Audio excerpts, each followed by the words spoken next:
Yeah, so we're back here, Stranger Than Fiction, peeps, on Radio Blue Mountains 89.1. How are you? Trov, welcome, my man. How are you, Curbster? Yeah, good, and mate. Dear listeners out there in Radio Land. Yeah, so it's been an interesting week out there.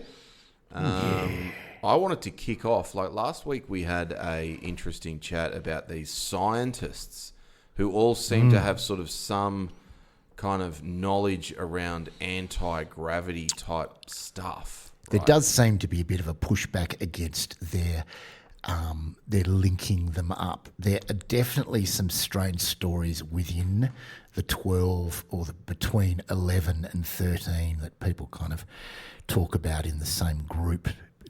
But some of them have been a little bit arbitrarily grouped, and some of them just,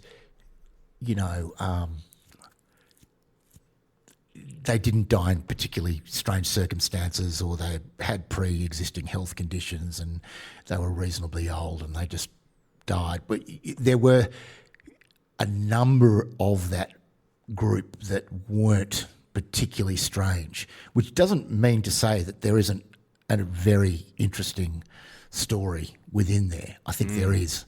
Well, my impression is that there is some, without question, there's some unanswered questions, some questions that dearly need to be, at the very least, probed, So following on from that sort of, cluster of weirdness, another cluster is oil refineries randomly catching fire around the world. We've talked about that here, haven't we? I don't think we have. I've had that conversation, but not on air. Maybe I think I brought it up on my show. But that is wild, I think, because we've had one in Australia in Geelong, one of our two refineries. There's a couple in America, a couple in the US, one in India, one in Bangladesh, I think, one in Estonia, was it? Or was it Albania, I think? And anyway, at least 10 or 15. There's a lot. And so... Well, according to Venice AI, over the past approximately 45 days, there have been about 45 plus reported fires at oil refineries or power plants worldwide, which represents a significant increase from the typical, 9 or 10 such incidents reported annually. So there's 9 to 10 generally annually, fires in these oil refineries. But at the moment, there's 45 in the past 40. That's almost one per day. This spike has coincided with the ongoing US-Israeli war against Iran that began on February 28th, which has disrupted global energy markets and shipping through the Strait of Hormuz. If you were trying to create chaos in the world, you'd think that might be a way of going about it. And if you didn't care what people think, I mean, have they ever? Well, Russian refineries have been specifically targeted by Ukrainian drone strikes. Well, that's a different thing, isn't it? Yeah, equipment fails. So these are some of the common reasons or reported mainstream reasons. Equipment failures and technical issues. Many incidents appear to be due to equipment failure, which was apparently what's happening in Geelong. Startup and commissioning risks, system strain. Well, so I think there's just so many things to poke sticks at the moment in the world that I just don't think can be all coincidental. And I think that this war is about the flow of energy. Really interesting you say that, because, the podcast that I've been listening to, I'm listening to it for the second time, and I want to listen to it for a third time just because it's dense and it's brilliant. It's the Higher Side Chats, which I like, that guy Greg Carlson, and he's talking with this girl, third time they've had conversations. And her name, I'm reading a book of hers actually from the last time he interviewed her, which was only not that long ago. But she's released more interesting information. And her name's Dr. Heather Lynn. And I love her. She's unreal. And she's got a book about Anunnaki. So she gets categorised in this ancient alien, but she's very factual. She's not at all going down the rabbit holes, and yet her thesis is all... So it's all about entropy. It's wild. What's her surname again? Helen what? Dr. Heather Lynn. Heather Lynn, okay. And she's a wild character. And she just spins such a good yarn and such a very... it's the best big picture explanation about why the elites, or the broker class, as she calls them, it's all about financial entropy. And it all ties into human entropy too, which we call aging, right? And it's incredible. And then it all comes in papers. And will I give you a few notes about this topic? Yeah, please. Will we dig into it? Because it please. I think you'll find it extra fascinating. It's wild and woolly. And so this is the Higher Side Chats podcast. She was a guest very recently, I think the most recent podcast of this THC, the Higher Side Chats chat show. And he loves all forms of rabbit holes, but smart, clever, well-researched rabbit holes, not flimsy or emotionally driven. And he's always looking for really strong narrative. That's what I like about it. It's all about narrative for me, as you probably know. I won't bore you by saying too much about that, but you know what I mean. So there was an email between Epstein and a scientist, this guy called Martin Nowak, who's a Harvard mathematical biologist. So this idea of Epstein was a lot smarter than like a lot of people. He was a lot smarter than he appears to be. And he spent a lot of time with scientists. And there's a lot in that I still haven't got my head around. But this is one of my favourite angles on the science fact. So his relationship with scientists was very important and very instrumental to what he was interested in doing. What's it about? Well, this is her take on that. Martin Nowak, a Harvard mathematical biologist who runs the program for evolutionary dynamics, emails Jeffrey Epstein asking whether the exchange of entropy between physical systems might be a form of communication. And further, he asked, is negentropy or negative entropy actually a code? Is the question. Because if it's a code, then it can be decoded, right? Which leads to an interesting email Epstein writes to someone whose name has been redacted, where he says, quote, find me a top code breaker. So this is after that email. Find me a top code breaker, NSA type. And then he goes on to say, biology is a system of dynamic codes that hidden order can be used for work only if encryption takes place. So he's saying that we age because of code in our biological makeup, which rings true to me and rings true to a lot of scientists these days. And so because people are saying it can be, you can mess with your genes and you can stop aging, And they've done it in mice. They've done it. They've literally done it already. And it's something that this stuff is unfolding as this is taking place. And it's unfolding in these arenas that are being discussed in the Epstein files. So it's very wild, So, and then he writes in parentheses, entropy. So it's all about entropy. Entropy is code, he's saying. Entropy is not necessarily a force of nature. It's the second thermodynamic force, isn't it? That's what I think entropy is described as. It's basically everything decays.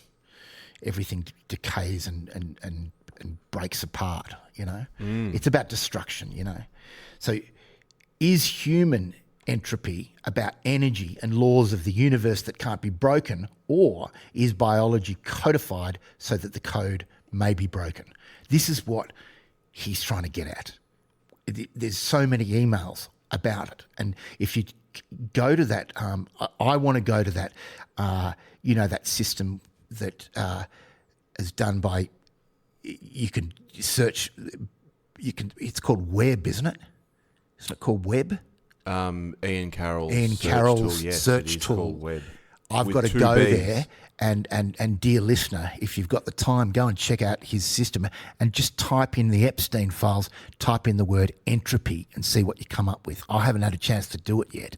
I wanted to do it this afternoon, but I didn't get around to it. I got a bit waylaid by this, that and the other. But that's next on my list, and I'll let you know next week.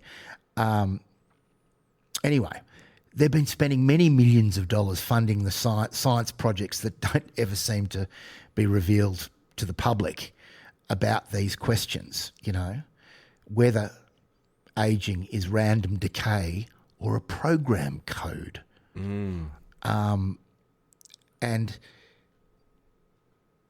people like Peter Thiel and people of what she calls the broker class, which I quite like, are they fighting against time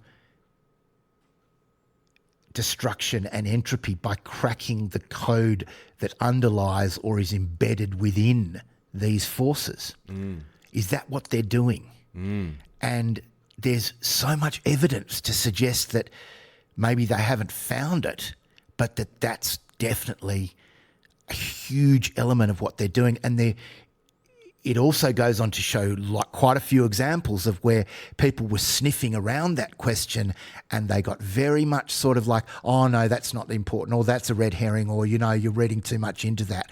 So, which certainly when you say nothing to see here, that's, I don't mean to say that's evidence that, but do you know what I mean? Definitely. They're saying no, that's not what we're doing. Don't read too much into it, and so they're not wanting people to know that that's what they're doing, and they're definitely spending a lot of money on it. And I just thought that was wild. But the way she breaks down this whole idea of financial entropy too, because what is financial entropy? It's the cut that's always built into the system, and what's clipping the ticket on the way through. That's the way all of the systems have been, and it used to be the priest class that would take that clipping. The first financial transaction, she points out, was between temple prostitutes and the grain, the people that they take their grain to the temple, and the temple prostitute would be possessed by the spirit of God, and after giving the donation to the temple of the grain, the man would be given, the farmer would be given a token, and that token he would exchange with the temple prostitute. I didn't know any. Have you ever heard this story? This is a historical thing too. This is not her opinion or anything. That was the first use, the first commonly accepted use of money was that token that was given to the farmers to use, and that was their communion with the gods. So there was this idea that sex magic, and then she goes on to say that sex magic is a huge part of these elites as well, and that we misunderstand it. We think it's all about sex, which it is to a degree, but it's not in the way that we think it is. It's not sleazy. It might be. It's not sleazy. What I'm trying to say is it's very ritualistic, and it's very codified, and it's very, all this stuff at that level is mathematical and ritualistic, because rituals are mathematical, aren't they? They're kind of codified. Sure. So they've all, what she's getting at is that you've got to the reason why maths has been so dumbed down is where she begins her whole, the 2-hour conversation. The reason why it's been so dumbed down is because if you understand maths and magic and the maths behind the magic, you will understand this financial entropy, and you will be able to see. And once you see it, you can't unsee it. Once you see the way they operate underneath all these ritualistic systems. And she says people also misunderstand it, thinking they're all satanic. Well, maybe they are, but it's more that they're following a code. It's more about code, and it's more about being the creators and the overseers of the code. And she's just saying all these business models these days, like the Ubers, they're all that same clip the ticket, but you don't have to do much. And it's not because they're good businessmen, it's because they're following this code and they're using it in a digital environment. But it's ancient stuff in the modern environment. And that's what PayPal was, so Peter Thiel that was his, the guy who wrote these books about entropy was his main teacher at school. Wow. Well, there you go. So interesting what you said about, and I've heard the same thing about Epstein, his obsession with like weird science kind of thing. And I think it's all somewhat to do with, wanting to live forever and crack that sort of code. I mean, if you've got it, if you got it going so well, but there's obviously more to that. But I talked about this before. There's a lot more to it than that. That's what they're trying to say it is. That's what they're publicly saying it is, but there is a lot more to it. I have no doubt. And I do think that secret societies are really at the very top. The very, very top are intimately aware of how this simulation works, and also how to manipulate the and if it is a simulation, it is built on code, right? You look at the Fibonacci sequence, that appears everywhere in nature also. But I obviously track these wacky companies that invest in future technologies, like In-Q-Tel, who is funded by the CIA, and I've just had a look on their website as you've been speaking, and they've just got so many life sciences investment companies that you can actually look this up. I mean, they're literally advertising the investments, and it's all like, why would the CIA be investing in things like essentially, I spent a couple of weeks on this a long time ago, and it's essentially what the way I understand this is they're getting to a point where they can program biology like software, and that's huge amounts of investments are going into that. And I don't really know what that actually means for the future, but it is the beginnings of us playing God with, whether you and we can argue about evolution and whatnot, but it does seem that they're wanting to, whether it be create code or whatever. But I've just had a look at this new life sciences project, and it's PISON. So how you pronounce that, I'm not sure. Let's go with Pison or Pison, maybe is a little bit nicer. So it's the most complete wearable systems. Most wearables only track your body. Pison's suite of sensors captures both physiological and cognitive performance data to reveal how your body and mind respond in real time, allowing you to reach your full potential. Of course it's about that. Yeah, so they're wearable. So the CIA, through In-Q-Tel, have a project that they're investing in called Pison, that are the most advanced wearables, right, in terms of electronics and technology, that capture both physiological and cognitive performance data. And of course, the data just disappears into the ether. Wouldn't that be a powerful tool to know what's going on in the general public? But these anyway, back to what you were saying also about the ritual nature of all this weird and wacky stuff. And that's that I think is a big part of what they just cannot let out into the public realm. Like all that, and you look at all these conspiracy theories, right? So Pizzagate, man, I'd love to get a book or do a week's dive on Pizzagate, right? Where there's smoke, there's fire. That's a crazy one between... It was Obama, the Clintons, and all those guys talking about flying in pizza from all these places. And it is, Trov, and basically what I'm saying here is like 100% agree. It's more than just the basic badness of, the sex. There is some of that. I mean, definitely. But I think there's some really crazy rituals. I mean, David Icke talks about a lot the significance for these organisations, Skull and Bones, all these places where a lot of ex-presidents have come from. I believe, correct me if I'm wrong, but who's the vice president at the moment? What's that guy's name? Anyway, he's Skull and Bones, but they do certain rituals on certain days in certain patterns of the moon, and by doing these rituals in certain places, David Icke believes that it actually thins that veil, so it sort of disrupts the coding of the reality in that particular environment on those certain days to be able to, I know it sounds crazy, but to summon things, and that's what they're doing. And last week on the show, we talked about Sam Altman creating portals around the world to summon, all these sigils, like AI. What are they? Aliens. Or what interdimensional beings through these portals that they're creating. And it's all related to as well. And it's the point that this wonderful woman is making as well is she's saying, is it, what is the holy grail of the UFO world? Well, it seems to be, one of them seems to be what this free energy, right? And that seems to be this whole thing of, that documentary, The Lost Century,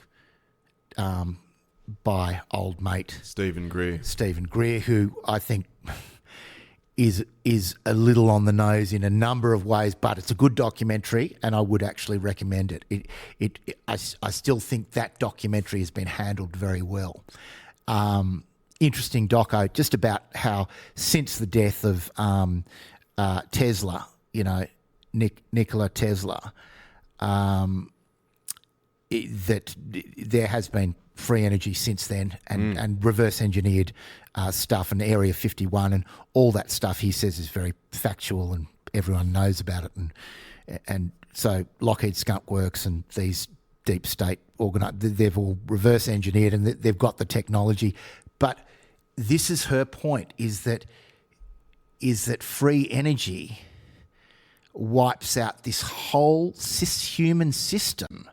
It's not just about the petrodollar. It seems to be about oil. It's not about, well, it is, but it ultimately is about entropy, because financial entropy is the human system clipping the ticket. Free energy may transcend that whole system, and therefore there's no more elites. There's no more need for the elites. The elites are ticket clippers. They're the brokers of the entropy system. That's what they are. Here's what I can't quite grasp with what you're saying, right? So the way I understand the financial system is that it needs to, use the resources of the planet, expand population growth. It needs expansion. And I in my view, and I'm probably coming at this in an entirely different lens, but entropy in the financial system essentially means like death to the system. Like once... So the global system is based on the fractional reserve currency system, yes? And it is a non-sustainable system. It's a system of entropy. So eventually it eats itself, and it will not survive. But it will have transferred all the wealth of the whole system to the private sector.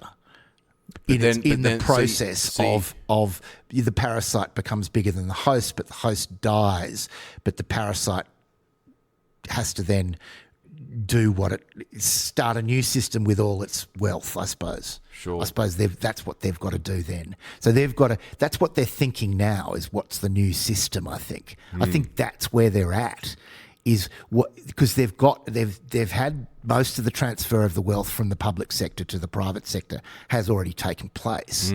And so they've got more wealth than they've ever had in the history of the world by huge margins. And now it's like, what are we going to do with that? Well, that's what all these data centers are about. And so it's about shifting into this new realm. And because that system has done its dash, it's coming. It has done its dash. It hasn't quite finished, but it all the signs are there. Like it doesn't have. It's having its last gasps, and that's not an opinion. Again, that's from understanding. I don't understand it as well as I should, but I understand it definitely well enough to know that. So is she saying, do you think that the elites are absolutely aware of this, and they're knowing they're coming to the end of the system by way of absolutely it actually completely failing, but surely there must be a plan to but also when everybody says, there's going to be a major collapse and all the rest of it, and Trump's ruined everything, I sort of the way I understand that is it not to be true, because Trump and his cronies are so invested in the system that like we all need to keep it going, and even if it's turning Trump's on the money not part printers, of the elites. No, well, he's not. Well, I mean, he's not. He was Jeffrey Epstein's best friend. I mean, if that circle aren't the, I know what you mean. There's a sort of echelon above that. I think it's not. He's just a cog in the wheel. He really is. He's not pulling the strings. He's just doing as he's told, I think. But I think know a lot of people would disagree with me on that, but that's how I see it. Sorry, when it comes to the economy, I do think that everybody is so, and even the politicians and whatnot, they're all so invested in this financial system being stable that I think we're all in this one together. So it'd be fascinating to listen to that podcast myself and sort of see what I get out of that. But it is scary where we're going in terms of this software, like biology, this crossover with AI software biology. It's very difficult to sort of get a handle on exactly where that's going to end, and also what we clearly don't have access to. I mean, there's some really interesting documentaries about some European doctors. You've got to go real far, like Eastern Europe, to get pretty much. You can pick they can splice. I don't know the technology exactly, but you can definitely pick the hair color, eye color of your unborn child, essentially. Sure. So there's so much, and of course AI will that's a field that AI is going to excel at because that's what it does really well. It's like a huge data set and honing it, like it'll be good at that. Yeah. And Larry Ellison came out on Trump's inauguration day and said, don't worry, we're going to build this $500 billion data center, but it's going to be so good because we can make mRNA vaccines when we have this technology to cure cancer. So we can just, he was so off the mark. It was just hilarious how, he's just not living in the real world or understanding public perception.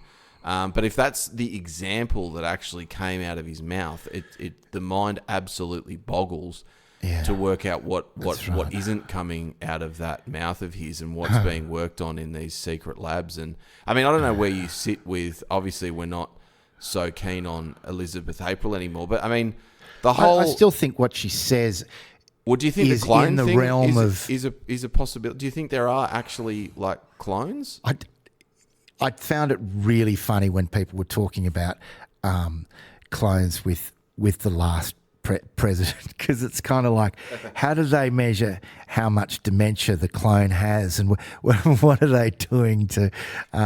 So that just made me laugh, because it's like, what, you've got a clone that's got dementia, or you've got a clone that's acting that he's got dementia. You can't act that dementia. That's not an act. Well, EA was saying though they couldn't get they're apparently $1 billion a piece, these clones, and they couldn't get it ready quick enough for his decline. That was part of that's what she was claiming with her remote viewing capabilities. But look, nothing would surprise me. I think you can get an actor too. So yeah, I think, having someone that looks your same age as you and looks and has been made to look like you as a stand-in, then yeah, that might be useful. But I don't think it's nearly as useful as people like to make it out to be. A person is a person. I mean, I don't know. I just don't know. It kind of sits in that realm of, I'm not that fascinated by it, because it seems a little bit beyond the pale to me. I don't think it would become. I don't think it'd be very practical, to be honest, because people are people, and no matter. I mean, how many identical twins do you know? They're not very similar, even though they've got exactly the same DNA. Well, I mean, old mate, what was the guy who got thumped on a podcast recently? A scientist. He talks about the simulation a lot. He claims that they already have the technology to upload a monkey's brain into a computer. So part of the clone situation, it's happened with mice. What does it mean though? What does it mean? There's no sense of that monkey being me inside the computer.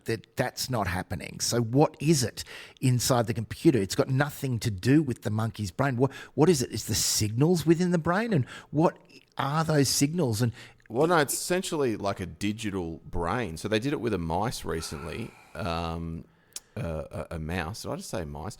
They did it with a mouse recently. A moose. I think you say a moose. Sorry. It was running around this sort of this land inside this digital computer, sniffing things and da da da da. Obviously, it didn't like kind of quite understand, but it was essentially the brain was uploaded. There was no me about it though.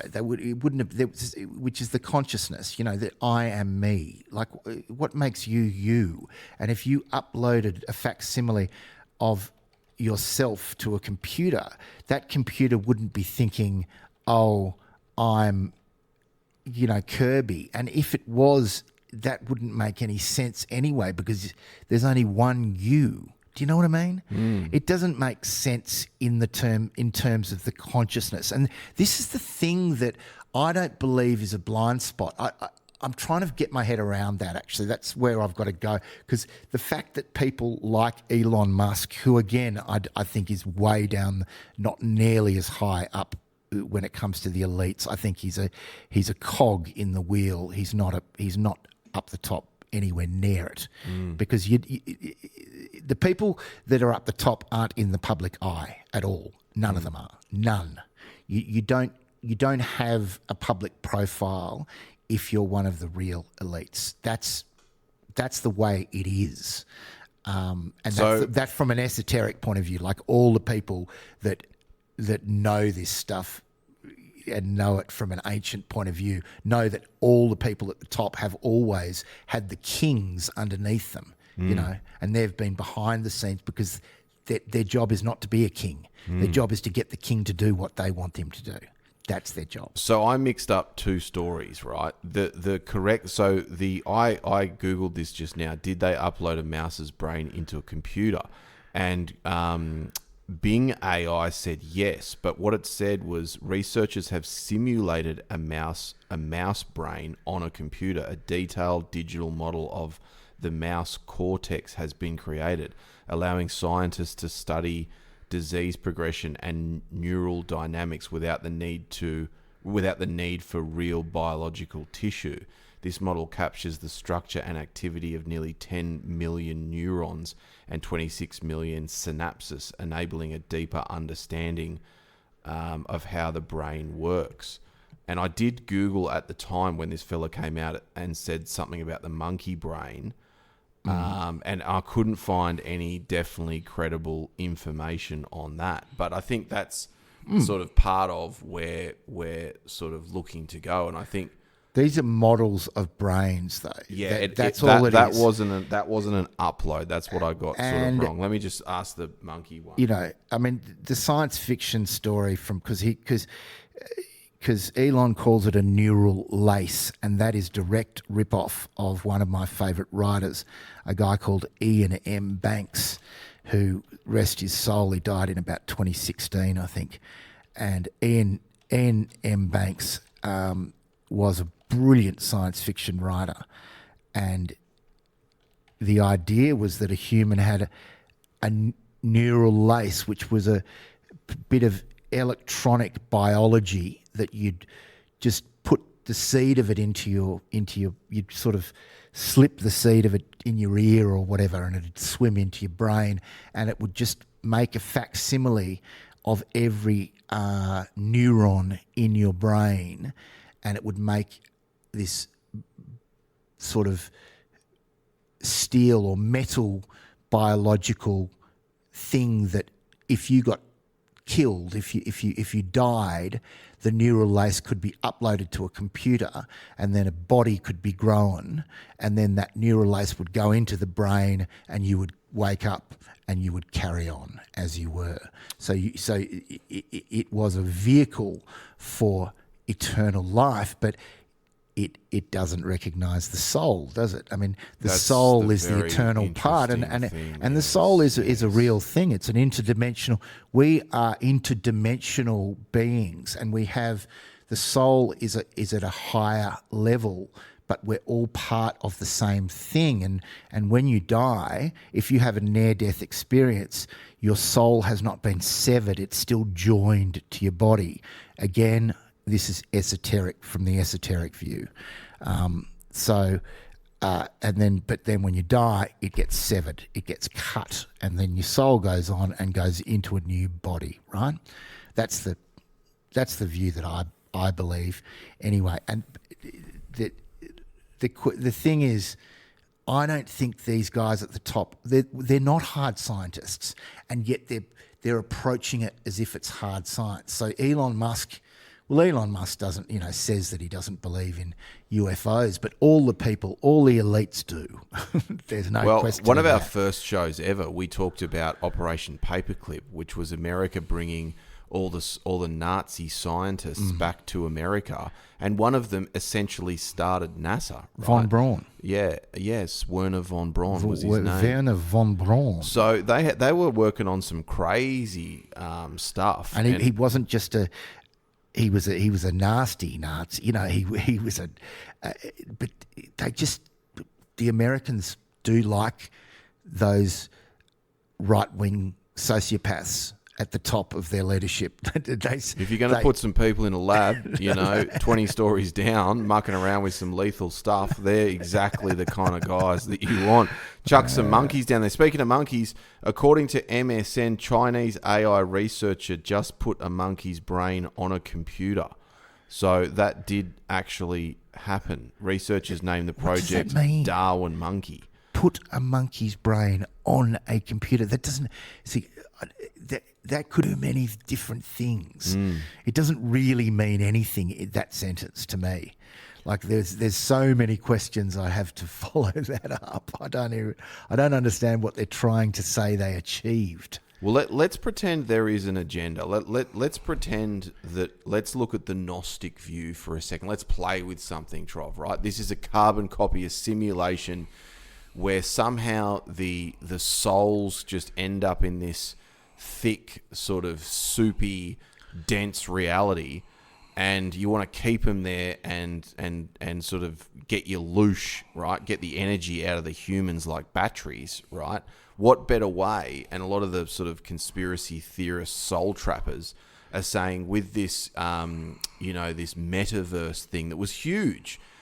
four or 5 years ago. You know, Zuckerberg came out and said we're all going to be living in this metaverse. Oh, you could still buy real estate and sell it there and make a fortune. Well, it's going down, further down and down and down, away from our natural expansive, you know, nature as being connected to the divine origins, us being sort of divine sparks. So getting us further and further down these layers, deeper and deeper, is, you know, part of the, according to some conspiracy theorists, is part of the agenda. What better way to upload people's consciousnesses onto some sort of, you know, computer here? But, you know, the possibilities are endless. So not sold. No. So not sold. No. But I do think, right, so if we are, and I strongly, and David Icke's new book is fascinating. He talks about the way the world is structured by way of an agenda to keep us in our, it's either the left or the right brain. So the analyst thinking, problem solving, critical thinking type. Right brain. Yeah, right brain. So it's all about keeping us in the right brain. When we balance out those hemispheres, Creative is the other one. we sort of go back to our nature, see things, you know. Sorry, it's the other way around. Beg your pardon. Carry on. Yeah. So we see things Left through brain. these. Yeah, the more that we focus down and looking at, you know, these tiny little letters on a computer and focusing, is the more that we're going outside of our natural, you know, state as human beings and expansive, you know, legends that we are. And essentially, you know, if you look at, you know, you look at the work week, you look at the world, and it's all about that sort of detail. And by using, he talks about binaural beats as well. And, you know, he refers to Professor Monroe, who did the Monroe Institute with the astral traveling. That's very much about linking those two brains and having it sort of vibrating in a state of what's it called? Just sort of Coherence. Coherence. Thank you. Yeah. So that coherent nature is getting us out of that by way of, you know, computer screens, TV, radio. But more than that, I've been seeing a lot of stuff lately that's talking about the fact that all this technology has been for decades and decades, for at least 50 years, they've been saying that they can control. It's people have got different degrees of what that control means, but they can get people to, for instance, I've heard people saying some of these people may have actually killed themselves, some of these scientists, but they were programmed to do so using this technology that is very real, that you can get people to, like, you can kind of talk to them, and that those thoughts, like, will go into them and they'll be their thoughts.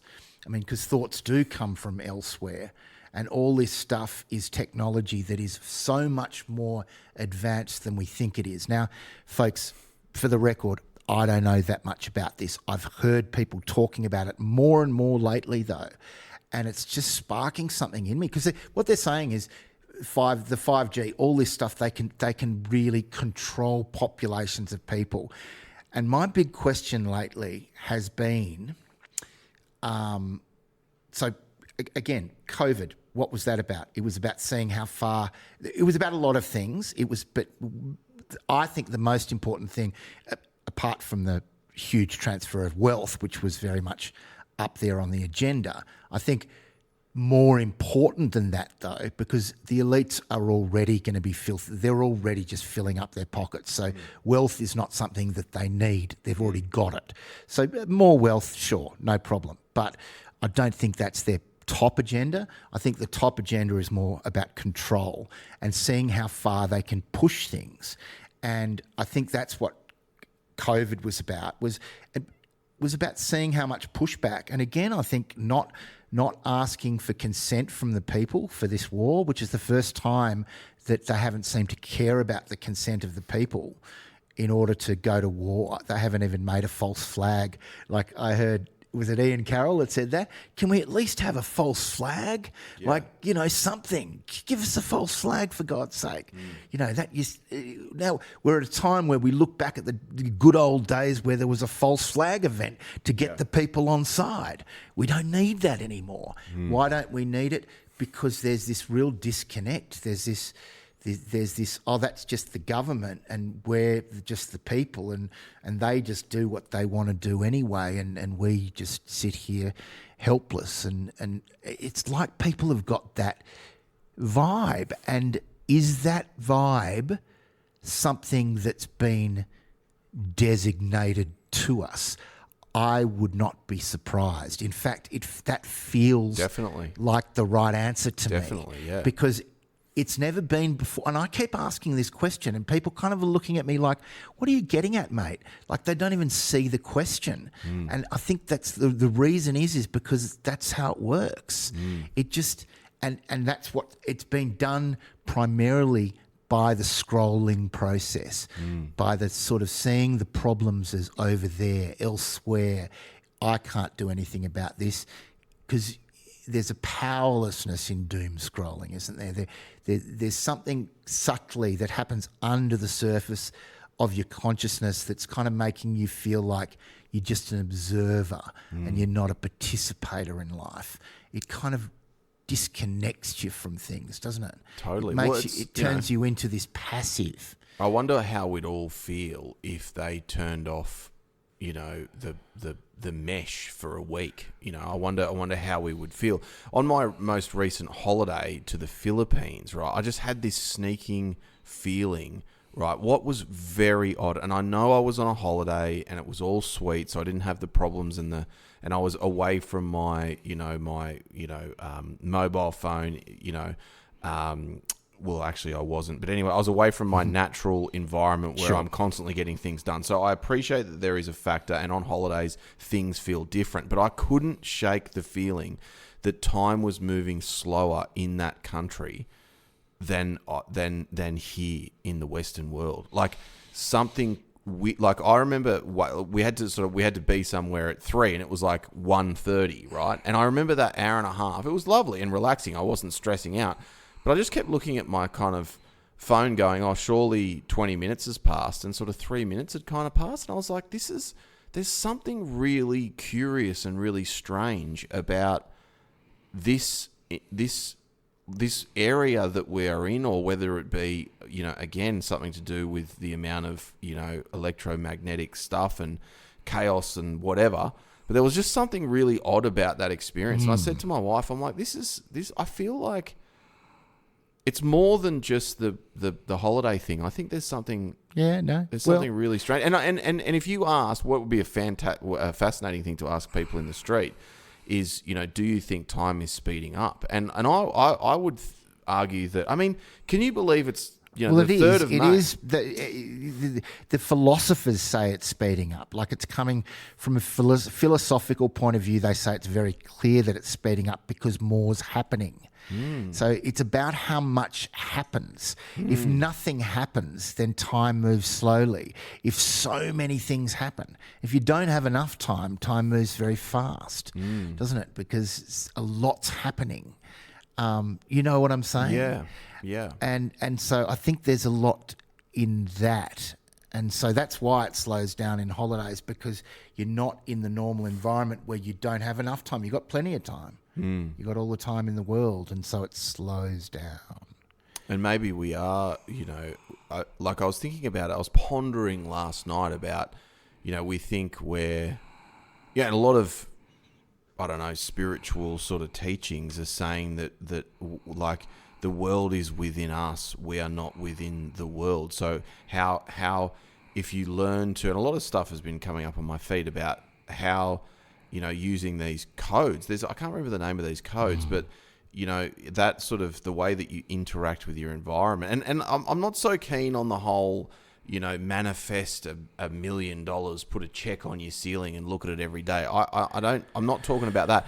But again, back to the secret societies, I think that they do understand, with far more understanding and intelligence, the difference between what is this world and how we can affect it and control it and all that sort of stuff. And I think, again, you know, the psyop that is, you know, our education system, it's sitting in a certain place and looking to the front and being, you know, that's all such a psychological, you know. I'm wondering if AI can teach me esoteric mathematics. That's what I want, you know. And that's what I'd like to do. If I was going to do a little sideline TikTok project, would be to find, because I want to find a book of esoteric mathematics that breaks, because I've just been doing a bit of research into some esoteric. The numbers are, you know, like the really classic one that the moon is 400 times closer to the Earth than the sun. You know how they're exactly the same size, so that a solar eclipse, it covers the moon covers the sun completely, beautifully, perfectly, and that number 400 is the sun is 400 times further away than the moon, and the sun is 400 times larger than the moon, and it's just this maths is just, when you think about it, it's wild, and that happens everywhere in the universe, so in a way that if you think it's just chance, you're crazy, and people, you know, shoot it down and say, oh, that's just a coincidence. It's like, it's not one or two or three or four. It's just an endless procession of the most beautiful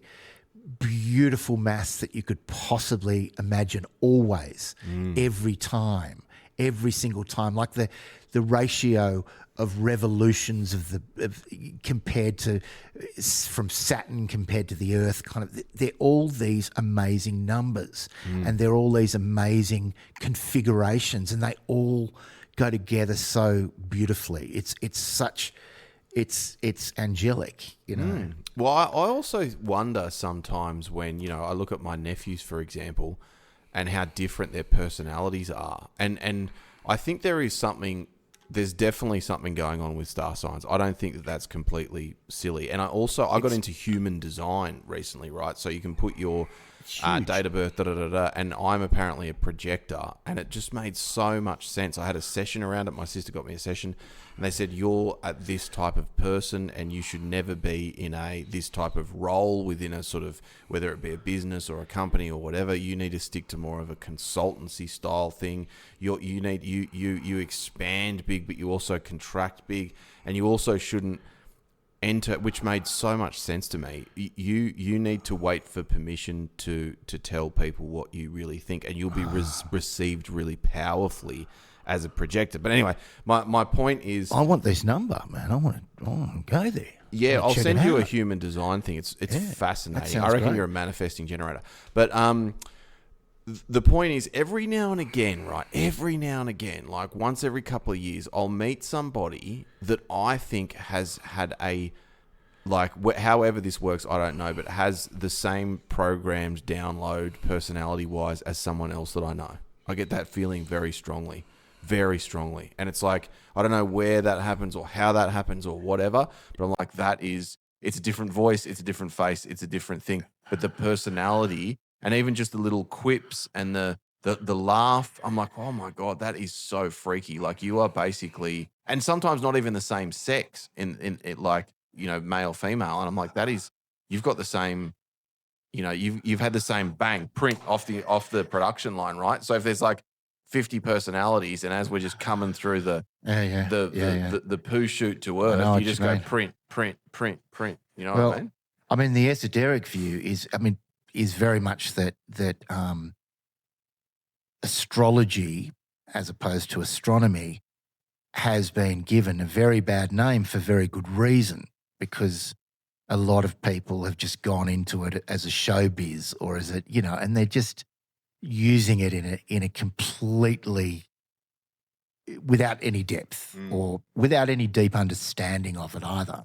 They're just trying to sort of appeal to the masses, with it. And Yeah, so well, I mean, I think there's a lot reading- of dumbing down. Yeah, I think horoscopes are absolute Sure. silliness, but I do think there's definitely some, and bringing this all back to the codes of the universe and Exactly. whatnot. It's the mathematics behind it all. It's all this structural mathematics, and it puts an imprint on you. It's like this is the other esoteric thing that's really fascinating about astrology, is that it's very egoic, so that you can transcend it, and you can, if you climb the third mountain, because from the Gnostic point of view, there's 3 mountains to climb. I'm right at the base of the first one. Don't worry about that. And so there's 3 mountains to climb, and when you get to the top of the third one, you can choose your own star sign. You're not attached anymore, because you've transcended the limitations or the restrictions imposed upon you by the forces of the planets that they have on your psyche and your persona, I suppose. But these forces are, again, looking through an esoteric lens, they are very real. And I believe that, though I'm such a novice when it comes to, I've just spent the last 12 months, on a Wednesday night learning a lot about esoteric astrology, and it's very fascinating, but I'm such a newbie. I'm such a beginner, but it's a deep and fascinating subject. And again, it's all about maths. And so this woman keeps coming back to this point that, maths is such an important thing, that back in the Pythagorean days, because remember, Pythagoras and all his followers, they were like a secret society. It was stuff that was very much guarded. And one of their members of that group leaked a beautiful mathematical proof, or some part of the mathematical, lexicon to the public, and he was murdered. He was killed for it. He was killed by the Pythagoreans for releasing it to the public. So these guys, maths was always seen as the power. Like the Pythagoreans were fanatical mathematicians that understood maths as being, and they were the powerful people in the world. So they were the elites that were using maths to control the world. Yeah. And that's where maths is at today, according to this.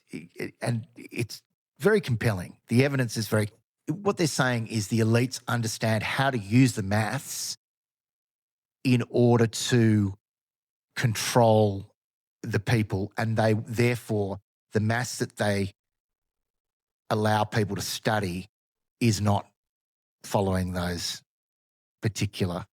It's all theoretical. I did one of the universities in America have a course that's free about coding, right? And I did probably a couple of days on it. I was all excited, and then I sort of lost interest, typical me with my hobbies. But it was fascinating. The very first lesson was pretty much zeros and ones. So the computer screen is made up of these zeros and ones, right? So if in a certain string of zeros and ones, that means the color green, or that means the color yellow, and da da da da da da da da. And I was like, that's really, I think you could get sort of really lost in this and start thinking and questioning sort of reality and this environment that we find ourselves in. Because you're like, well, that's, and obviously every second scientist now is agreeing with the fact that we live in a simulation. It's really fascinating. And on that point you made, I recently watched that movie of that fella creating I think it was the first atomic bomb, and there was overlap with Einstein. Do you remember that movie? It was Oppenheimer. Yes. Yeah. And that was Great dark, movie. man. Yeah. And I was like, for the first time, I'm like, oh, wow, there is some really, and that is the math. There was a risk of of letting this atomic bomb off that they couldn't mathematically, with certainty, negate the fact that it wouldn't unfold reality entirely. Absolutely. And they did it anyway. Well, I mean, according to the interdimensional beings, it is a very dangerous thing, and it sends these, what do they call it, quasar ripples or whatever throughout. It doesn't just mess with Earth; it messes with the cosmos. The cosmos in a vibrational capacity. In other words, it releases an energy that upsets the balance of the universe, literally, so that we. And this is the main reason behind the fact that, and look into it, folks. If I really believe that they have intervened, that we would have let off at least a number of, nuclear bombs since Nagasaki and Hiroshima, if not for the interventionist of these interdimensional beings. And there's so many examples that are fantastic. Especially that one that happened on the, what's the name of the ship? Do you know the name of the ship? No. The big aircraft carrier that there's about 5 different people have come forward on that aircraft carrier and said that they wanted to go into, well, you go into nuclear mode, don't you? First, you got to say we're at DEFCON 1 or whatever they say, we're arming up, or there's this. So there's a lot of processes you've got to go through. And when they got to the DEFCON 1 or whatever the one means that's supposed to switch over to capability, so that you could then be in a position to press the button and detonate a nuclear bomb. The whole ship got shut down. Wow. And then there was a ring of maybe 5 UFOs or orbs or whatever they were around, and they were just saying no. They were just saying no. They did. Nothing happened. There was no sort of threatening. People said it wasn't. Nothing happened. It was just they shut it down, and they just said no. It was just like nope. We can tell you not to, and you're being silly. You're being silly boys. It's just like parents just saying no. And apparently, according to all the sources I've heard, that's really what it is. They're non-interventionist. They want to let us make our own mistakes 999 times out of 1,000. But when it comes to nuclear bombs, they're not going to let us. And I love that. Because I do believe that's true, because I've heard it from a number of sources that I find credible. Do your own research, folks, but and see what come up with your own conclusions. But I'm really quite convinced by that. It takes me a bit to be actually convinced of something rather than just entertaining the possibility. And it's a really comforting thought to me, because I do think that in this time, in this stage, this is. We've got the President of the United States really throwing around, wiping Iran back to the Stone Age, which is implying the use of nuclear weapons. And we know that they've got the most in the world. So, and a journalist came up with the question to him, I think just yesterday or very recently, are you considering using, and he just called it a really stupid question. Are you considering using nuclear weapons? Why would you ask such a stupid question? It's like, well, because it seems like a very important question to ask. And he has tried to push the point amongst, like, people around him are concerned because he's saying, why can't we use them? We've got so many nuclear weapons. Why can't we use them? He's going there. He's asking the questions. And this is from a number of different sources. So it's definitely a worry. And so I really do hope that that's a truth, that they can say, no, Donald, we're not going to let you press that button, mate. Yeah, and on that note, we're going to hear from our sponsors. Why not? Your construction skills with Authorised by the Australian Government, Canberra. Oh, careful, Trov, we're on air. So that's Trov's live reaction to the latest, the Sorry latest about promo. that, folks. I didn't realise I was on here. But I think it's relevant. I think, and you wonder, apparently they've spent, what was it, $20 million on a campaign, which is probably part of that ad. Tyres. Okay, Yeah. if pumping up your tyres, yeah, of course it's going to mean, because flat tyres, more entropy actually. Entropy is probably the word there. It's loss of energy. Well, that's interestingly enough, actually. So I was massively big on, still am, actually. I think that's the most truthful thing that of all the stuff that I've been through, is Tom Campbell's book, series of books called My Big Toe, which is Theory of Everything.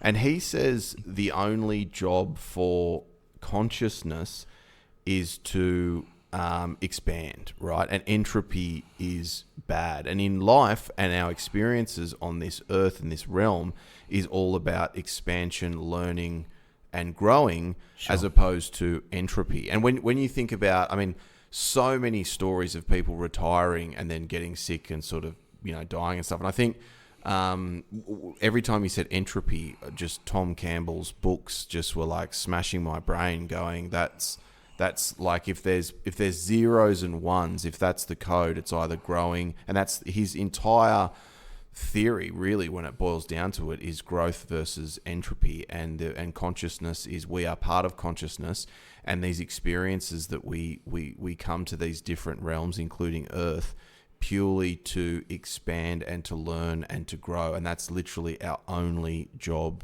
within the universe. So there you go. Indeed, and I've just made a note to read that book because I really want to read that book. And he's a great. I've heard him on a few podcasts, and he's a very good speaker. Good old Tom Campbell. But I think this word entropy, it's going to echo through my mind for a while, because it's bringing it all together, like this idea of the connection between financial entropy, which is this idea of, built into every human system, is this, arbitrator of the system, or the person that takes their cut, and it makes it non-sustainable in the end. Because the fact is that the fractional reserve currency system, you don't have to charge the government an interest rate. In fact, that used to be illegal, and we know that the only people that could charge an interest rate, because it was called usury, right? The only people were Jewish people, and that's a huge story in and of itself. But any non-Jewish person was not allowed to lend someone money and charge them interest. Simply weren't allowed to do it. It was illegal. I think I heard that on. I was right down that. What were those? The Something Project. Remember those YouTube videos that came out? Would have been like 15 years ago. The Something Project, and they talked about the fractional reserve currency in that. But that's the reason why all the banks are headed up by Jewish people, is because it was. This is going back to Jesus' time. Careful, Trov. Careful, mate. No, there's nothing to be careful about here. And by the way, people, my mother's mother was Jewish, so I could get an Israeli passport if I wanted. So there's no anti-Semite living in me. This is just history, mate. This is history. That's all it is. But it would be fascinating to go to Israel. So I've looked at Dr. Heather Lynn's website while you were talking earlier, actually, now that we've circled back around. And this is her. She's got a podcast, seems to be free on her website. It's called the Midnight Academy Podcast. And let me read, this chick's right up my alley. Let me read the first 6 titles, right? It's What is Loosh, Robert Monroe and the Soul Harvest Explained. Demonic Possession, The Ancient Kings to Modern Rulers of the Pazuzu. Don't know what that is. Deep Dive for Epstein's Deadly Equation and the Holy Grail, Peter Thiel and the Formula of Immortality. Deep Dive 3, Why Religions Use Ritual Sex, Money, Sex, and Sorcery in the Temple. Deep Dive 2, The Kirk Assassination, Blood Covenants, Ritual Sacrifice, and the Lurianic Kabbalistic eschatology. So there you go, guys. If you're a fan of the show, that might be one for you to just check out. What's wonderful about her, though, is that she's just looking at symbols and she's coming up with theories, and it makes more sense. She's not trying to be... There's nothing of the sensationalist about her. She's just saying, look at this symbol, look at this, look at this. She's a wonderful pattern recognition, and that's why she's so good at understanding the occult, because the occult is all about systems, pattern recognition, sigils. You know, it's all about, and that's what makes the universe tick. And she just recognises all these things, and not only does she recognise them, the way she communicates what she recognises makes me so envious. I'm just like, my God, how can someone tell a story about something and just make it make so much sense when she's telling you something that really is something you've never heard before, and is not only something you've never heard before, it's a wild theory. But I find her so grounded and so clever, and just, yeah, I'm going to spend a lot of time listening to her perspective, because, you know, again, getting back to what, you know, I just came across, have you seen this being said from few different viewpoints, that we've just reached a point in the last week where AI can no longer differentiate between a real photograph and a AI-generated photograph. So AI can't work it out? No one can. Wow. It can't be discerned anymore. Wow. We've lost the ability. So what have we lost? Well, I think let's look at what we've gained, or what we need to kind of double down on is...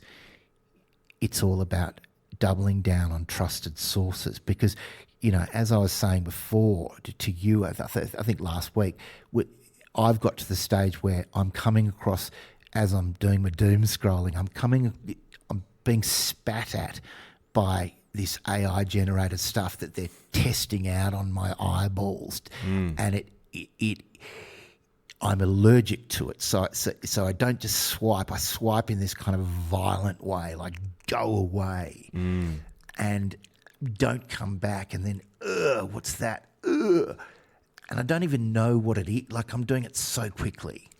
It's like a nanosecond, and I'm like, get out of here. You know what I mean? So it makes me feel like because I'm obviously I'm not wanting to scroll, and I'm not doing that. I'm doing less of it. I'm not doing more of it because of that. So I'm coming to the end of my scrolling time, and what I'm wanting to do, what I've been wanting to do the whole time, is only actively engage with creators that I trust and am happy to invest in.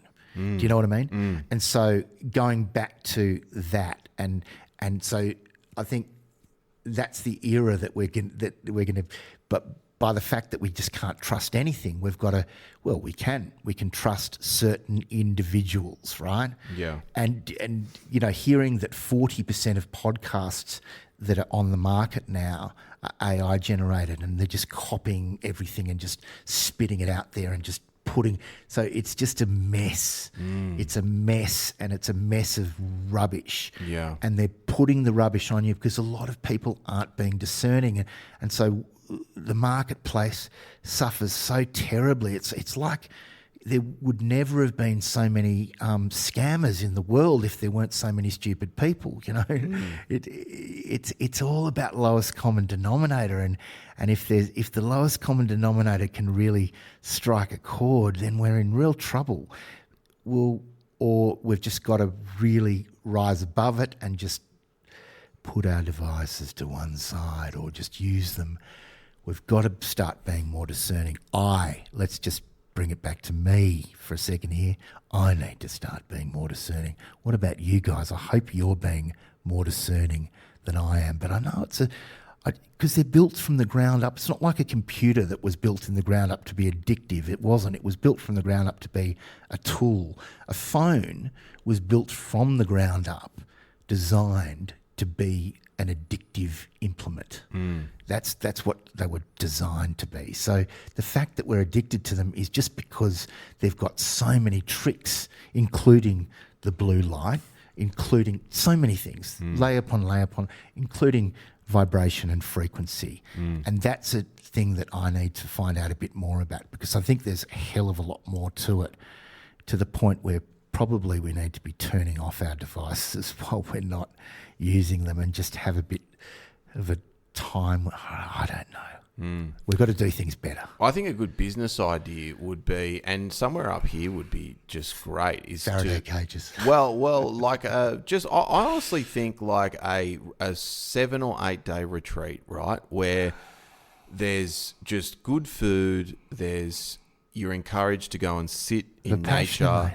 And it's way too hardcore, man. It's way too hardcore. But I think, there's yoga in the morning, there's meditation at night, there's qigong, but if you don't want to do any of that, great. But there's no technology. You can go and get your messages and check your stuff. We all have lives and families for 5 minutes in the evening. But that is like absolutely it. And I think, encourage people to, sleep when the sun goes down, be barefoot as much as possible. And I think I reckon you would have It's bookings. called a hippie commune, isn't it? Well, I just think you'd be, I think it's an acceptable. So part of my history, content creation, colonial shenanigans was looking at, I looked at the Hydro Majestic and why did it really fail? And there was this other, it was modelled off this retreat kind of situation in Britain somewhere. I think it was Smedley's resort or whatever. I don't think it was called a resort, but it was Smedley's something or other.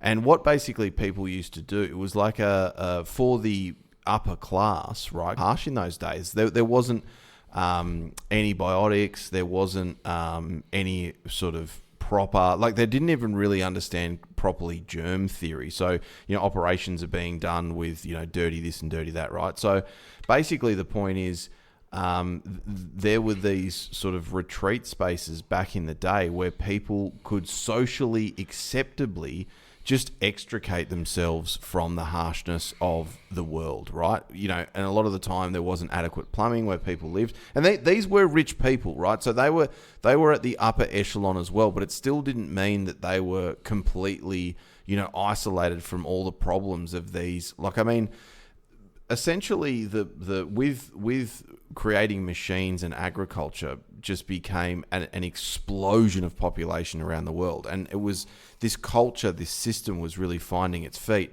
and people were breaking left, right and center, and they needed a socially acceptable way to just get out of Dodge for a specific amount of time. And that's what, so old expensive mate, or? Yeah, it was expensive. And that was essentially what, so Mark Foy went to Smedley's, the guy who created the Hydro Majestic. He went there and he reckoned it cured him of some lung thing that he had or something. Oh no, it was a digestive issue that he had. But, modern science would now say that he actually sort of, essentially regulated again his, what's it called? Your adrenaline, what's the neuro system? Anyway, whatever. He basically sort of took time out and essentially healed himself. So, I don't... Central nervous system. Yeah. He re-regulated his nervous system. Thank you, Trov, is exactly what happened. And I think we're getting to a point in this section of our culture where if we're not careful, we are just wound up like springs. Like for the first time in a long, pretty much since, last year, I just had 3 or 4 days where all of a sudden, the sun's out, businesses were quiet, and I was kind of kicking around. Normally I'm like in my car, boom, down the highway, boom, back again. Here, buying this, going there, Sydney, da, da, da, da, da, da. And then I've had, and honestly, I struggled. Like by this afternoon, I'm like, I really feel like I need to go and kind of do something, which is wild. Like it's crazy. Like my speed and my engine was so like, pumped up that and you just go, wow. And I felt lazy and I felt kind of like not depressed or anything, but just down because I was like, I haven't really kind of achieved anything. I feel like, get up and clean up your office. It's like, hang on a minute. Just hang on 1 minute here. Just chill out because it's going to be crazy. 2 days, something will happen and I'll be there around the place everywhere. There's always something coming. Why can't you just chill out and enjoy this time of rest now? You know what I mean? And I think it's, again, you and I, doom scrolling is so bad for us, really, essentially, because there's one bloke's, bought a wrecked, Bugatti Chevron, and he's like fixing it. I'm like, I always wanted to fix cars. Maybe I should buy like an old, Corolla and kind of like tinker with it, and I could make it fast. And then you scroll to the next guy, and the next guy is day trading. And he's like, the key to, day trading, let me show you this pattern, works every time. And then you go, oh man, I tried that. I should get that day trading back up. Then all of a sudden I find myself, it's like midnight, and I'm looking at all these products I used to sell on Amazon, thinking about buying another batch and creating a website to sell happy birthday banners in a... What are you doing? Like, just chill out and watch some TV, dude. Or like, just maybe turn the TV off and read a book or do something, meditate, far out. I just think that... I honestly think that there's... that could be such a... such a powerful place. I know my parents a long time ago went to, I think it was called the Golden Door, and it was sort of mid-North Coast, I think. And they just went there and they ate like perfectly, it was like I think it was sort of 8 days, and you just chill out, right? And not only do you, I remember they came back with like recipes, like this bloke cooked a fish a certain way, it was delicious, and this is how he did it. So kind of, you eat it and he shows you at the same time. It was just chill, like everyone just chill. And it was Apex. It was actually filmed in the Blue Mountains, believe it or not. It was such a fluke. But, and there was a guy basically just living in the bush there. It turned nasty. It's a really crazy movie, actually.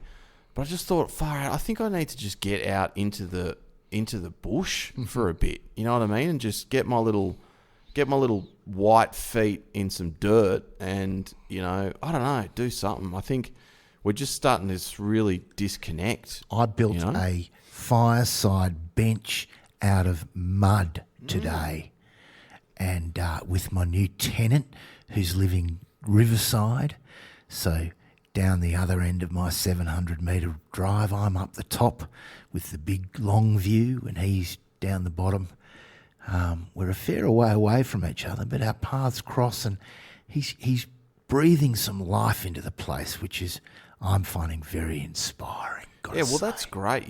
Get those microbes from the dirt in your face and under your fingernails, and build some stuff. You know what I mean? And AI, I always look at what the future might hold. I'm constantly asking AI, ironically.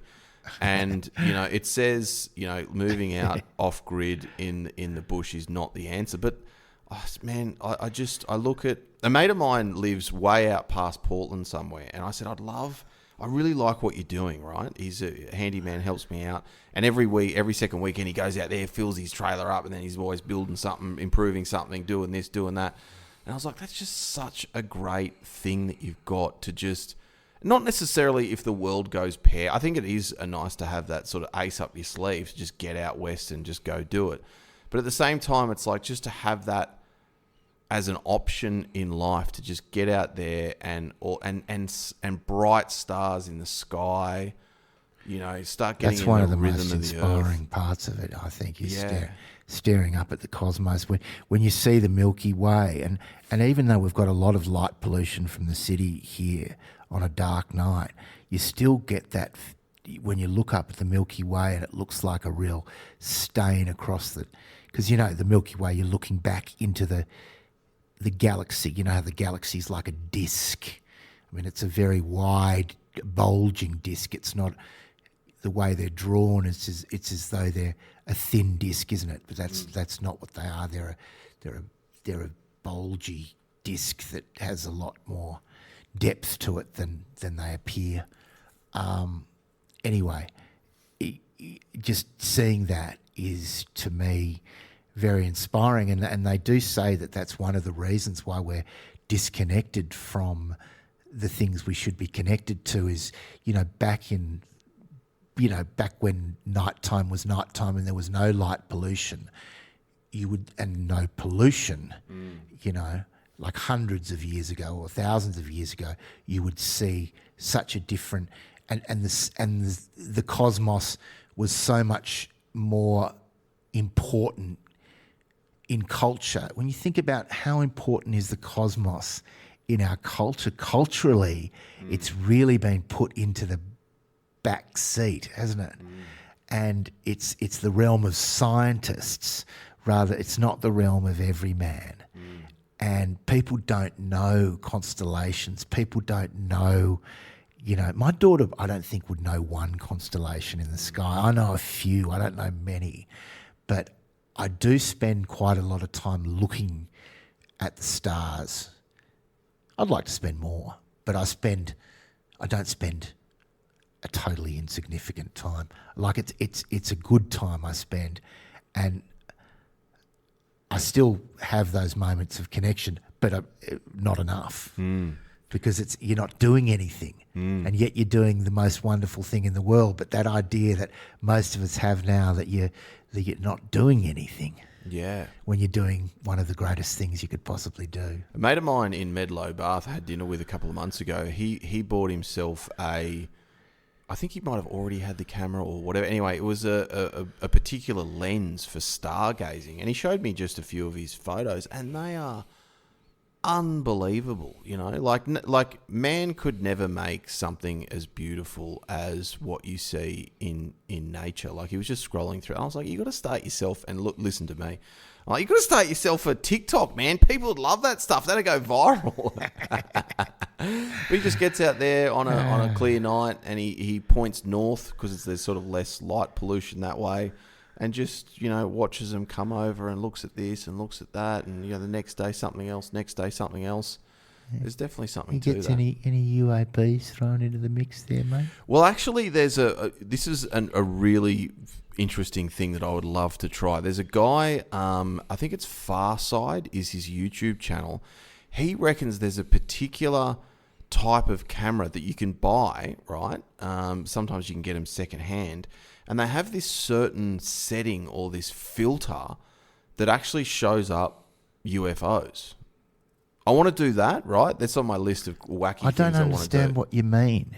It shows them up. Yeah, and he said you'll... I don't know what you mean. Well, so they're essentially... One that you can't see with your naked eye.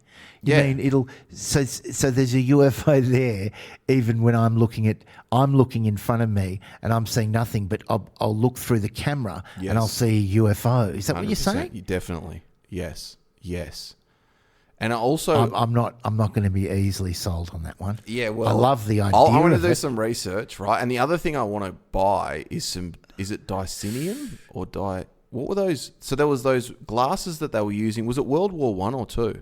You're about to tell the story about them putting on the red glasses and them seeing the demons. Yeah. I've heard that from a number of sources. You can buy dicinium glasses. Wow. We should totally do that. Oh, man, we've got to do that. Yeah, and just hang out and look at some stuff. Because that's such a wild story that you know how you hear these stories, and there are sometimes you hear a story, this show is called Stranger Than Fiction, which is basically about what I'm trying to talk about. The idea that something's so weird that it must be true. Like it just couldn't have been made up. And that story where they had these glasses, night vision, and that's why they changed night vision from red. Originally, night vision glasses were red, right? They were infrared glasses. This is a true thing. And then they turned them to green. And the reason why, and this is from a really, I don't remember the source, but I remember at the time thinking, wow, isn't that amazing that this is coming from this guy, like an ex-CIA agent or one of those guys that didn't seem like a fraudster ex-CIA agent, that type of character that maybe he was. But point being, he's saying the reason why they changed from infrared to the green-based one is because people were seeing demons screaming through the air.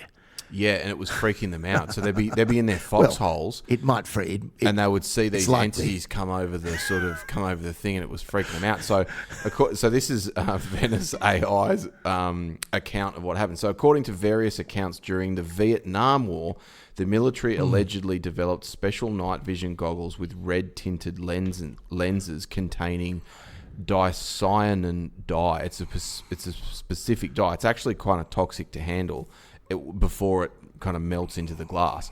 These supposedly allowed soldiers to see into a different spectrum of light, revealing entities or demons that weren't visible to the naked eye. Soldiers reportedly became terrified by what they saw, with some even shooting at each other, thinking they were seeing demonic creatures in the jungle.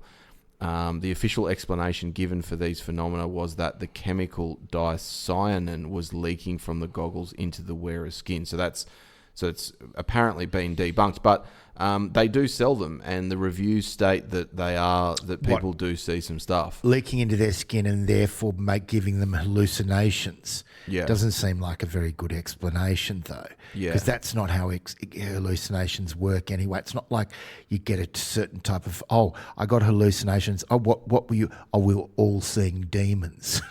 That's not really the way hallucinations work when everyone starts to see the same thing. Do you know what I mean? Yeah. Like hallucinations is one person seeing a pink elephant while the other person's, you usually got your own agenda going on. I'm just putting into AI as we speak. So there's a guy with a YouTube channel called Farsight. He reckons there's a particular camera that picks up UFO in the sky. Why isn't it changing? What camera is it? It's pretty wacky, this one. It's not common knowledge, so it might not be able to find anything. But he's a very interesting guy. He's a remote viewer, and he runs a remote viewing school, and he claims to sit down regularly. And this is the thing, right? I don't know whether this is true or not, or what's going on, but he claims to sit down regularly in a remote viewing environment with councils of these UFOs. And he's a massive soul trap guy. Farsight channel run by Courtney Brown primarily uses a modified Panasonic GH6 camera for capturing UFO footage. They also mention using a Panasonic Leica DG Vario Elmarat 12 to 35 millimeter f/2.8 blah blah blah blah blah lens with this setup. The key to their technique appears to be modifying the camera to capture infrared IR spectrum light. They remove or alter the camera's internal sensor filter and add specific IR filters to the lens.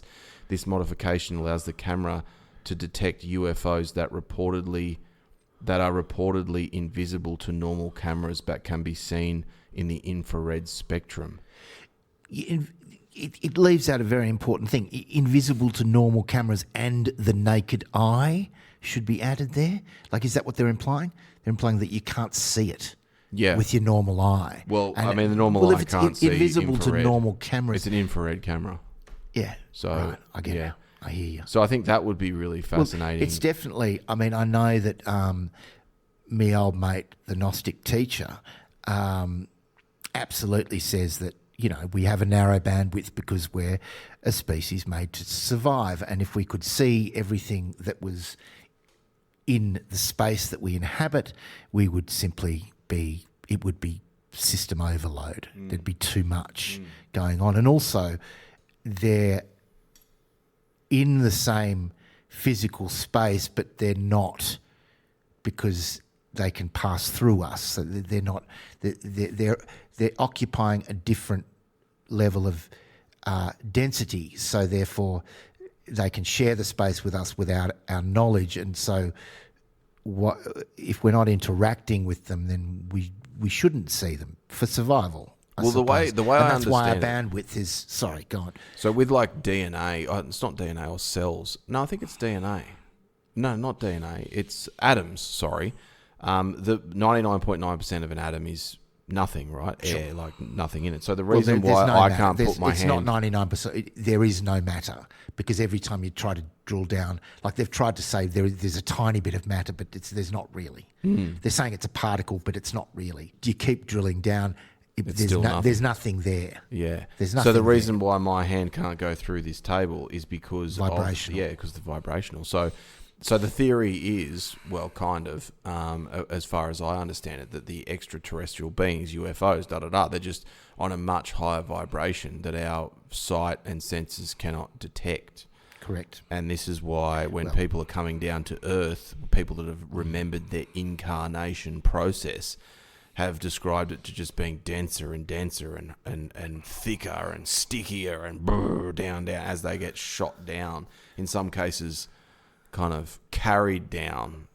Well, Yeah. I mean, the Anunnaki and all these ancient myths, that they're all the same thing, apparently. These things that people call gods, but then they came down from the heavens and they occupied and then they procreated with the females.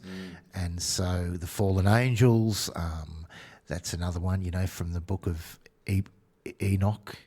And, it's in all of the ancient texts. I reckon in terms of health, right, if there is a breakthrough, like a significant kind of metaphysical breakthrough with health and well-being in my lifetime, it will be vibration. That's what it will be. And I think people will line up for a bed that vibrates in a certain way that is healthy and great to us. That guy that I sent Also sound. I think. Well, I think that is vibration in a way. Yeah. Well, but you could have something that's vibrating that's not making any sound, or just making a arbitrary sound. But I think frequency and vibration. What did Tesla say? If you want to understand the universe, think in terms of frequency and vibration. Could be a song, couldn't it? Eh? Yeah, good vibrations. All right, we're going to hear from our sponnies, and then we're going to be back after this. Just stand by. Say some stuff, Trov, while I look this up. While I get us ready. Well, I don't know. How long do you want me to speak for? Anyway, hope you're enjoying yourselves out there, folks. Hope you're having a nice Sunday evening.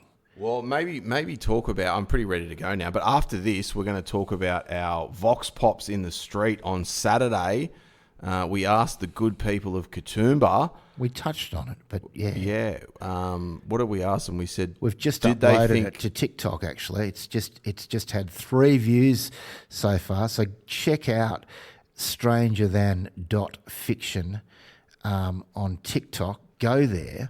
Word on the street, Katoomba locals' answer was the moon landing real. We're going to talk about our predictions for that and how we were surprised after these messages. Okay, we're back here. So we hit the streets and we asked people whether they thought the moon landing was real. And I actually thought that we would have far more no's, but probably it was, in the end, it was probably about 35, 40%. Like, we think it's fake, and sort of 65% said, yeah. But at the beginning, for the first half, there was quite a strong majority of we think it's fake, wasn't there? Yeah, and it's such a funny experiment because they look at you, and because we're neutral when we ask the questions, they don't... I mean, I think they can guess that we're a bunch of conspiracy lads, but... They're kind of like, they're desperate to know what we think, which I find really fascinating, actually. Like, it's that... Not all of them, but a lot of them, yeah. Yeah, absolutely. like it's that human thing. It's like, I want to be in a safe place here. Should I say yes or should I say no? Like, what do you kind of want? And that lady said, I do. I'm sorry. I do think it's real. And you're like, exactly. Don't apologize. Like, you're apologizing because... That was the general... So it really highlighted this shift that's happened, because it used to be that the assumption you would be is that the powers are telling the truth. That's how I was when I was young. That's my response to 9/11. I know there was a lot of people that are my age that 9/11 went off and the alarm bells went off straight away. My feeling was, oh, well, America's getting a bit of their just desserts. That's generally, that was my first reaction was the check's been in the mail for something like this to happen for quite some time, was what I was thinking. And I was genuinely excited by it. I have to admit that. I'm not meaning that. It is slightly perverse. I'm happy to admit it. But I love a bit of chaos. There's something about when chaotic things happen, it gives me something to. Obviously, my brain is starved of things to chew on, and I knew it was such a juicy thing to chew on that I was going to be chewing on it for quite some time. So it made me excited not in, wow, that's a good thing to happen.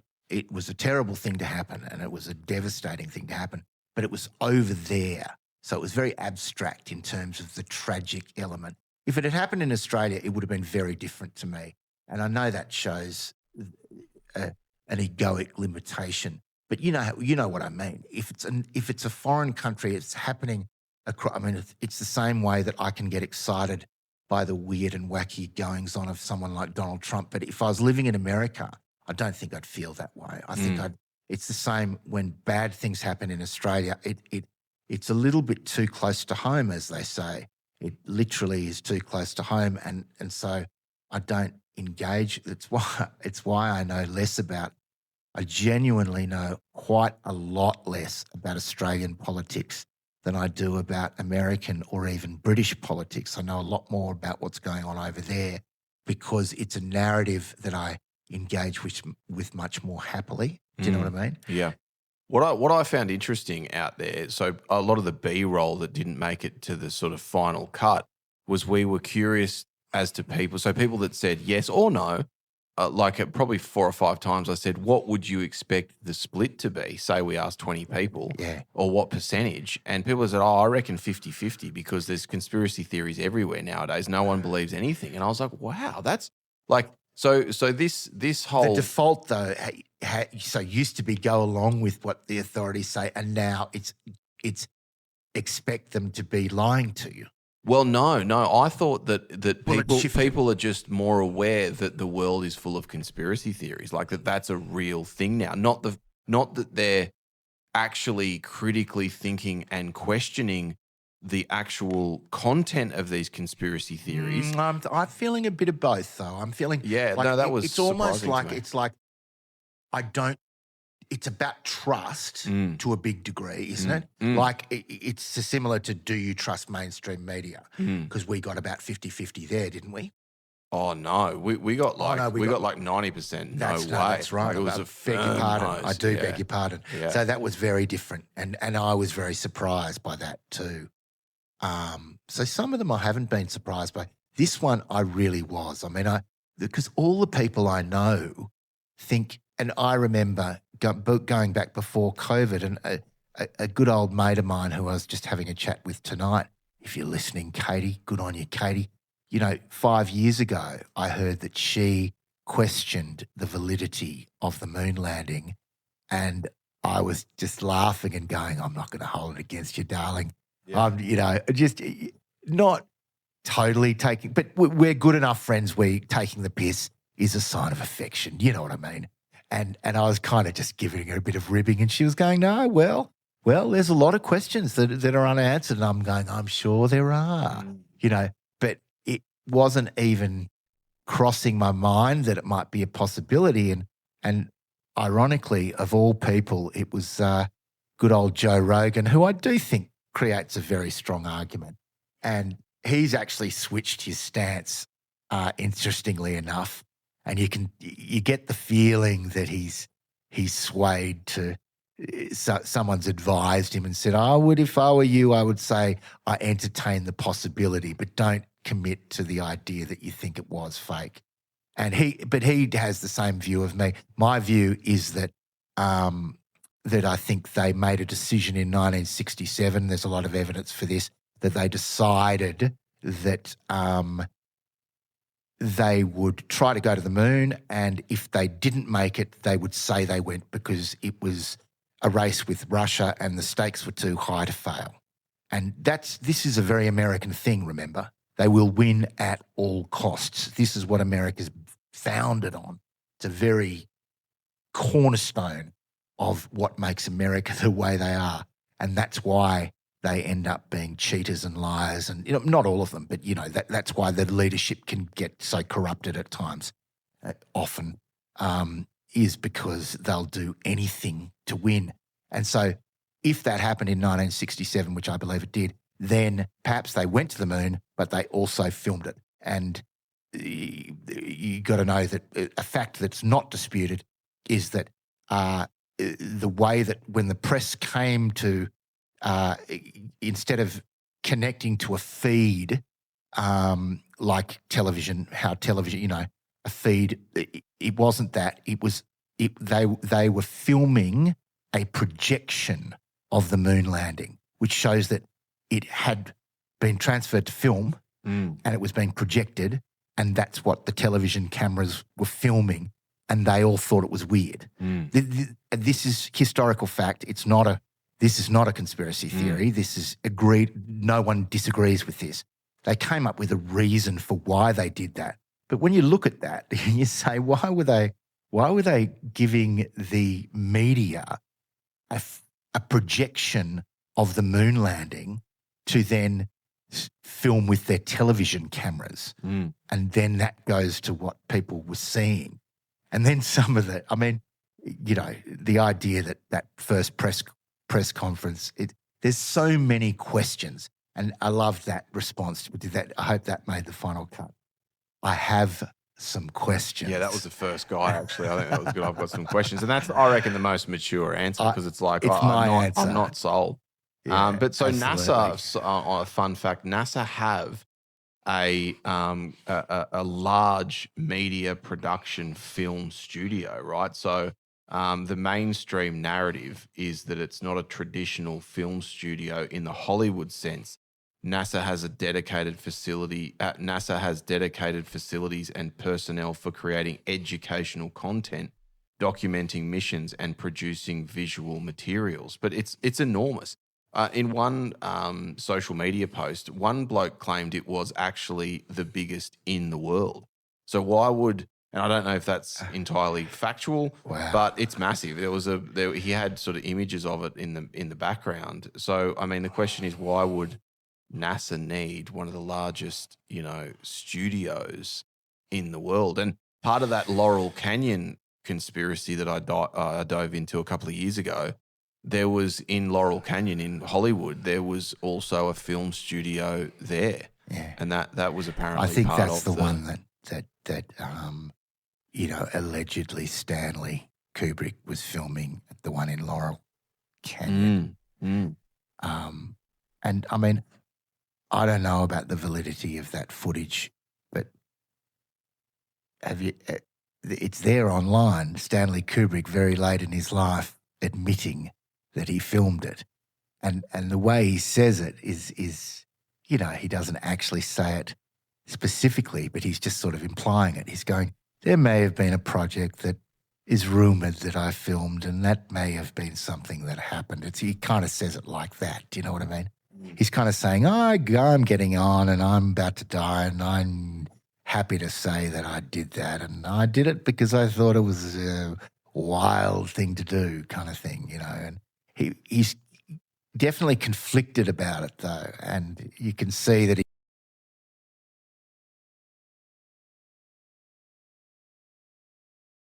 just wants to come clean without really being kind of overt about it, sort of just more saying, you know what I'm talking about, and I'm just going to leave it at that kind of thing. It was I found it quite convincing.